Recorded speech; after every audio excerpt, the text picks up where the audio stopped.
पायशी देखिले अनसुका ते पावला.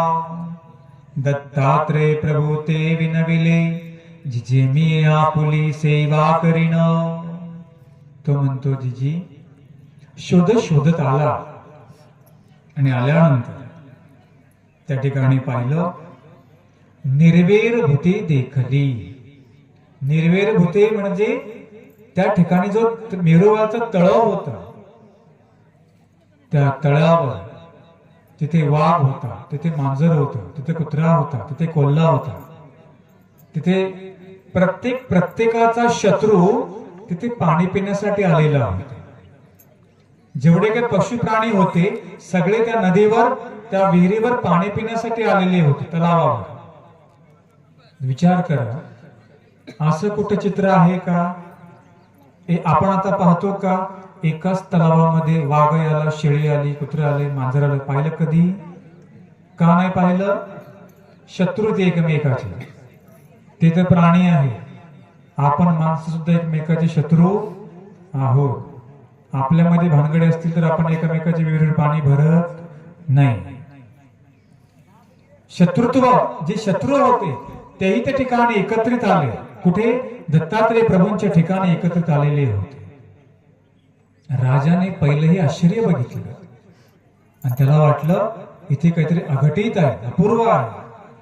दत्तात्रय प्रभूंना बघितलं, दत्तात्रय प्रभूंच्या जवळ राहिला आणि सांगितलं जिजी देवा मला तुमची सेवा करायची आहे. तिथे आता हात प्राप्त करायचे, बोट प्राप्त करायची आहेत, त्यासाठी सेवा करावी लागेल. तुम्हाला केवढाही रोग होऊ द्या, सगळी गोष्ट पैसा काम करतो का? नाही काम करत. शेवटी आशीर्वाद आणि भगवंताची जर सेवा तुम्ही केली बराच तुमचा लाभ होऊन जातो. तुम्ही पाहिलं की नाही आपल्या स्थानाजवळ अनेक प्रकारचे पैशावाल्यांना पिढा लागल्या. पैशावाले बेचैन आहेत, कोणी प्रॉपर्टीने बेचैन आहेत. आहे का सुख त्यांना? ते कुठे पळत येतात मग? चला देवाच्या दारामध्ये चला. आपण अंबाळीला पाहतो ज्याचे अनेक किचकट प्रकारचे भूतबाधा आहेत, रोग आहेत, ते कुठे येऊन बरे झाले? या ठिकाणी येऊन बरे झालेले आहे. बरोबर आहे की नाही? आणि म्हणून तशा प्रकारची सेवा त्या ठिकाणी करावी लागते, तपश्चर्या करावी लागते. तुम्ही म्हटला फक्त आम्हाला पीडा आहे, आम्ही फक्त सेवाच करू स्थानाची, चालेल का? तिथे बाकीची सेवा तुम्हाला करावी लागेल. झाडण्याची, पुसण्याची आहे, फुलांची फुलं तोडायची सेवा आहे की नाही? ती सुद्धा तुम्हाला करावी लागेल. त्याचाच अभिमान असतो. काहींना कसं वाटतं फक्त विशेष सेवा केल्यामुळे सगळं काही झालं, ती तर कराच, त्याबरोबर तुम्हाला ही पण सेवा करावी लागते की नाही? एवढा मोठा चक्रवर्ती सम्राट होता, सेवक होते, त्या ठिकाणी रंक झाला, त्या ठिकाणी दास झाला. दत्तात्रय प्रभूंची सेवा आता कार्तवीर्य करू लागलेली आहे. काय सेवा घेतली? सकाळच्या वेळेला दत्तात्रय प्रभूंचं स्नान झालं की सुंकवण्याची एकच सेवा बाकी राहिलेली होती, की सुकवायची. बाकीच्या सेवा प्रत्येकाने वाटून घेतलेल्या होत्या. आणि मग दररोज तो काय करायचा? श्री दत्तात्रय प्रभूसी जेथावस्थान होय तेथ सेवा करी दास्य करी. प्रत्यकाळी झाडे समासडा संमार्जन करी मार्जन्या लागी उदक ठेवी. आरोग्य लागी पदार्थ मेळवी कुशलते करोनी बरवी सर्व सेवा करी. बघा सकाळी उठल्यापासून चक्रवर्ती सम्राट राजा त्या ठिकाणी सडा संमार्जन करायचा. ज्याच्या हाताखाली घरी नोकर तो काय काम करायचा? देवाच्या दारामध्ये जाऊन सडा संमार्जन करायचं, पुसून काढायचं. दत्तात्रय प्रभूंच्या अभिषेकाची व्यवस्था करायची, म्हणजे पाणी आणायचं, नंतर पदार्थ आणायचे. दत्तात्रय प्रभूंना ते पदार्थ आरोग्याला द्यायचे. हा सेवा तो करू लागला. कोण सांगतं? चरित्र सांगतो. नसुद्ध विडा ठेवून चालेल का? नाही चालेल. त्या ज्या स्थानाची जी जी सेवा आहे ती जर तुम्ही सेवाच केली तर तुमचा जो व्याधी आहे, तुमचा जो मनोरथ आहे, तो काय होईल? तुमचा दूर होणार आहे. म्हणून कधी पण जरा थोडीफार सेवा आपल्याकडून झाली पाहिजे. आपण जर एखाद्या मंदिरामध्ये गेलो, ते मंदिर अस्वच्छ आहे, मग असं आहे का फक्त अंगात भूत घुसले म्हणूनच सेवा करावी? तसं नाही. जर कुठे तुम्ही एखाद्या स्थानाला गेला, तिथे जर कचरा असेल, महिला असेल किंवा पुरुष असेल, तर झाडून ते मंदिर आपण स्वच्छ केलं पाहिजे. यालाही सेवा म्हणतात. तुम्ही दुःखापोटी करसाल हो, ते काही मोठी गोष्ट नाहीये. तुम्ही का बरं करताय?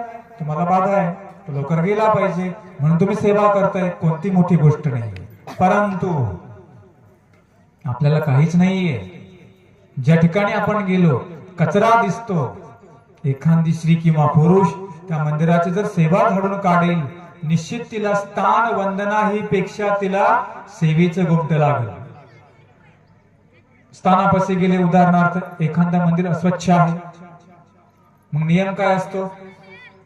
स्थान वंदन करायचं, स्मरण करायचं, दंडोत घालायचे. एक गाठी झाली नाही तरी चालेल. जर का तुम्ही ते मंदिर स्वच्छ केलं, जर का ती नाली स्वच्छ केली, तर तुम्हाला त्या सेवेचं घोट लागत असतं. एवढा वेळ असतो का आपल्याकडं? नाही. जायचं, डोकं ठेवायचं, हाय ते कॅरी बॅग तिथं टाकून जायची उलट त्या मंदिरामध्ये. सेवेचं घोट लागत असतं. एवढा वेळ असतो का आपल्याकडं? नाही. जायचं, डोकं ठेवायचं, हाय ते कॅरी बॅग तिथं टाकून जायची उलट त्या मंदिरामध्ये. उचलेल तो पुजारी, त्याचं काम येतो. आपल्याला काय करायचंय? आपण काय जाऊन केली तिथं? चांगलं केलं का? पण घाणच करून निघालो, हो की नाही?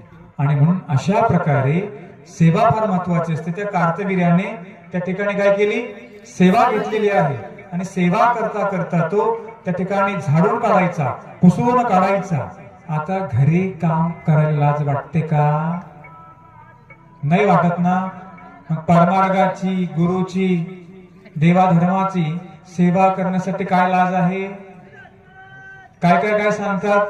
नको नको सेवा करायची, नको चांगली साडी घालून आली, मळून जाईल जरा, किंवा टाईट कपडे घातले प्रेसचे, मळून जाईल. सेवा होईल का तुम्हाला? तुम्हाला सेवा होणार नाही. आणि म्हणून सेवा करत असताना समर्पण करावं लागतं.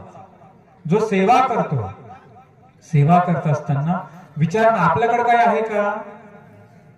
तरी पण किती घमिंड असते.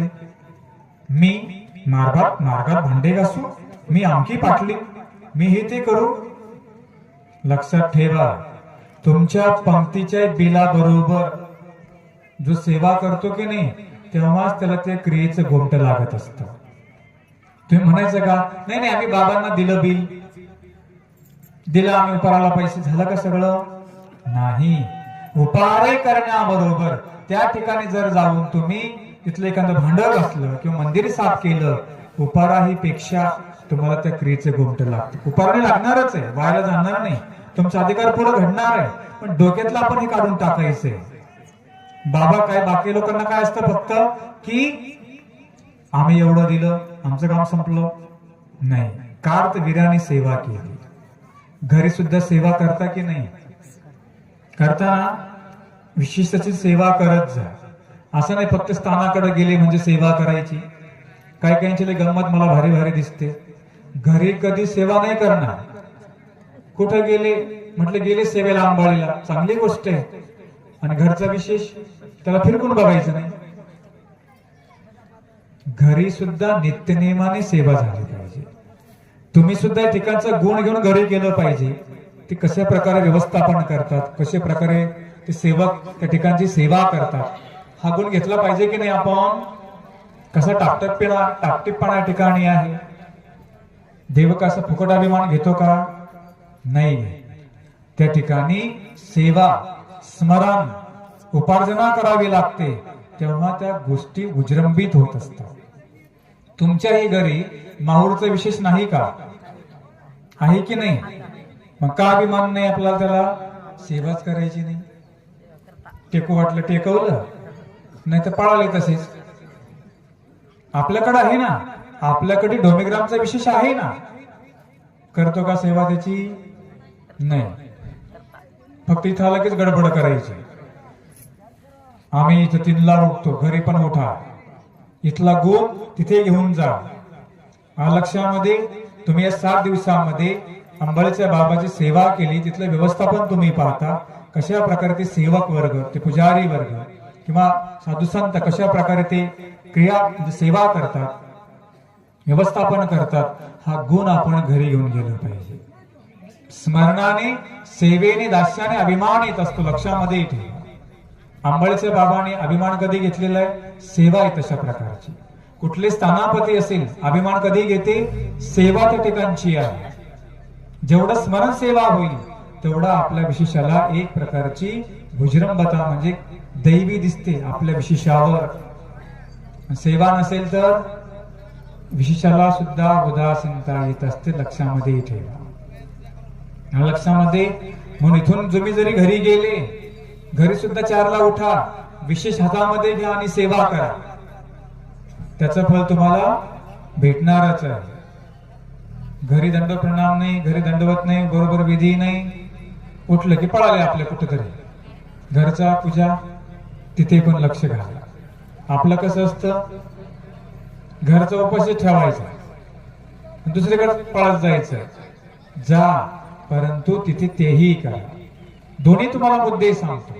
त्या 7 दिवसामध्ये तुम्ही इथे राहिला, कशा प्रकारची सेवा इथे करता तुम्ही पाहिले की नाही, तो गुण घरी आपल्या घरी घेऊन जायचा आहे. एक